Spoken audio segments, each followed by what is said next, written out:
Redditors who went to school with a kid that later became a serial murderer. Were they creepy even back then, or were you surprised when you heard the news? I went to high school with a kid who was pulled over for drunk driving and underage drinking. The police officer told him to get home and let him off with a warning.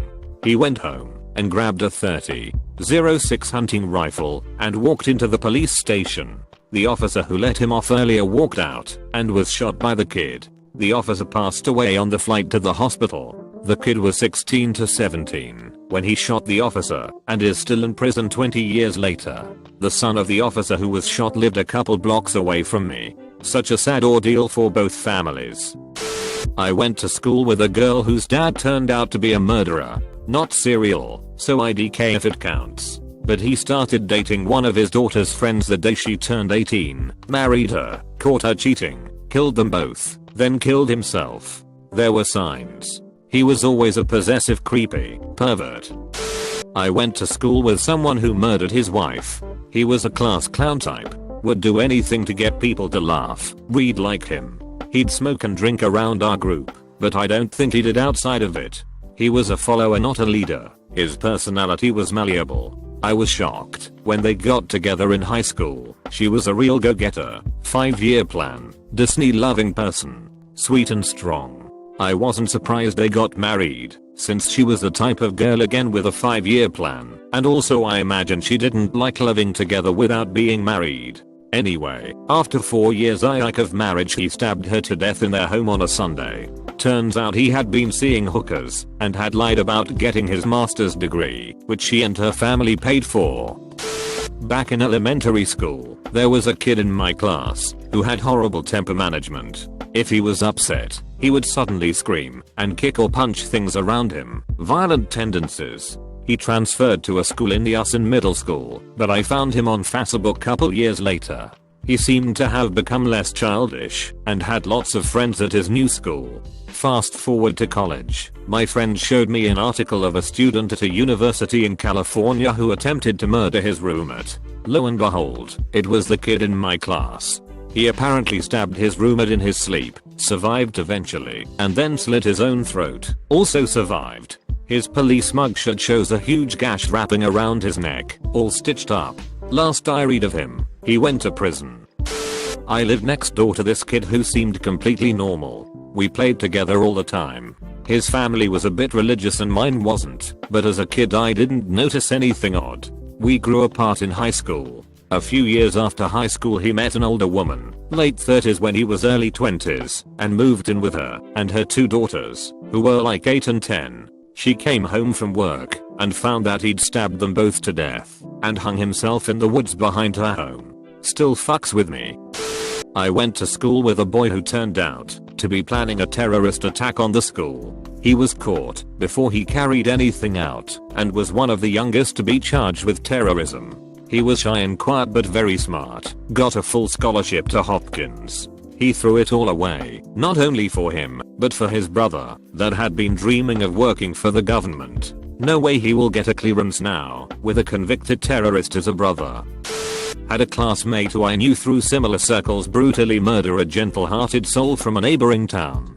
Happened at our town's annual festival. Victim was playing in a band and went to sleep in his car after plenty of pints. Scumbag comes to rob his car not seeing the sleeping guy in the backseat. He wakes up a little bit after driving out of town. He proceeds to beat him from the front seat, then pull a rock from the side of the road and beat him with it. Once unconscious he dragged him out and proceeded to run him over multiple times in order to make it look like a hit and run. I should make it clear that this pose was notoriously on a lot of drugs and had many convictions prior. He left him on the road and drove the stolen car to friend's house. His said friend called the police after he went to sleep and the police arrived. They arrived, saw the car and Pose asleep on couch covered in blood. He made a run for it while in custody twice. Poor policing. First, as he left friend's house he darted from the marper field. Second, while in police station asked for a smoke/fresh air after confession. Darted again and got about 400 meters down cross streets in a small town.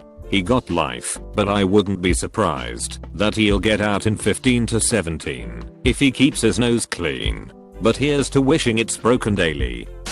I went to school with Susan Smith, who drowned her 3 kids in South Carolina. She was always normal, didn't seem like the type to do something like that. I went to school and hung around a girl that murdered her baby. To sum it up, she had a baby in high school. That kid was taken away around 8 months due to brain damage from abuse. She got pregnant after that, like she was a tiny girl, and was clearly pregnant, and kept denying it. Her and her boyfriend had no intentions on raising this baby, and planned to murder it. Baby was born, they stabbed it in the heart, and burned the body.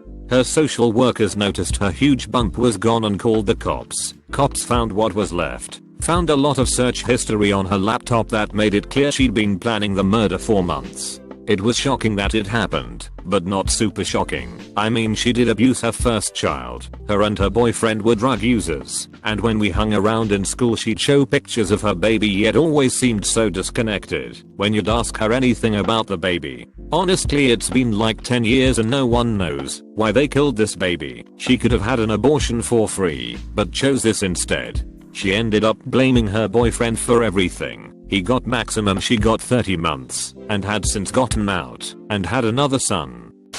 There was this kid that would get bullied regularly in high school. He was silent, a bit weird, wouldn't really talk much, even if you did try to converse with him. Then one day he snapped, stabbing his parents before school, killing his father, and stabbing his mother numerous times. Survived. She managed to call the police. They picked him up on the bus on his way to school, and found on him a knife and list of all the people he was planning kill in school. Sydney, Australia, Oak Hill High School.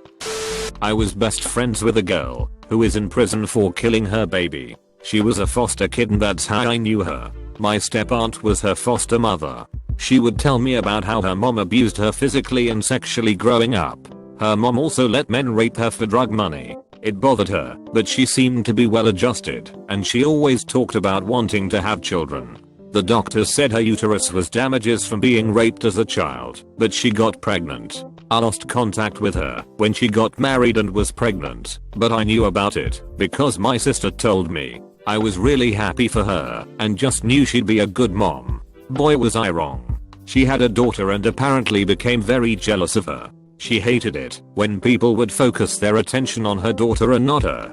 Her husband decided that he was going to divorce her and they separated. They had joint custody, so on a weekend that he was supposed to have the baby, she brought her to him. The baby was lethargic, her eyes were shaking, he couldn't get the baby to respond to anything. Then she started having seizures. He rushed the baby to the hospital where she died. They did a scan on her brain, and it was pretty much soup. The mom was angry about the separation and shook her. This girl was in child development class with me when our teacher was showing us what a baby's brain looks like after shaking baby syndrome. I had to leave the class because it was so horrific. She was sitting next to me when we saw it. I just couldn't believe. I couldn't sleep for weeks knowing that this person I once loved and considered an unofficial sister could do something like that. My step-aunt who fostered her and gave her a chance was hysterical. It was just all around awful. There was a guy in my class who tried robbing a fast food chain restaurant. He used to work there, and the girl he stabbed was a manager that he had clashes with in the past. Stabbed her as he was trying to force his way in, got the money, and before walking out, turned around and stabbed her up to a total of 8 times. I remember him being a bit of a punk, but not murdering kind of punk. Not sure if it counts, because I didn't know the kid too well in high school. Recently got a bunch of messages saying, "Do you remember buddy? He just killed a girl and her kids." Only memory of him I had was that he was very hot-headed. Turns out he went into a blind rage, murdered his girlfriend and her 2 kids. One kid made it because she was at a driving lesson and not in the house. I went to school with a guy who was rumored to be gang affiliated. For the sake of the story, we'll call him Jay. I didn't believe them at first because the guy was a total clown. However, around the time 8th grade started, Jay started writing really creepy poetry in our literature class. Lots of cryptic references to gun violence, death, etc. His personality also started changing.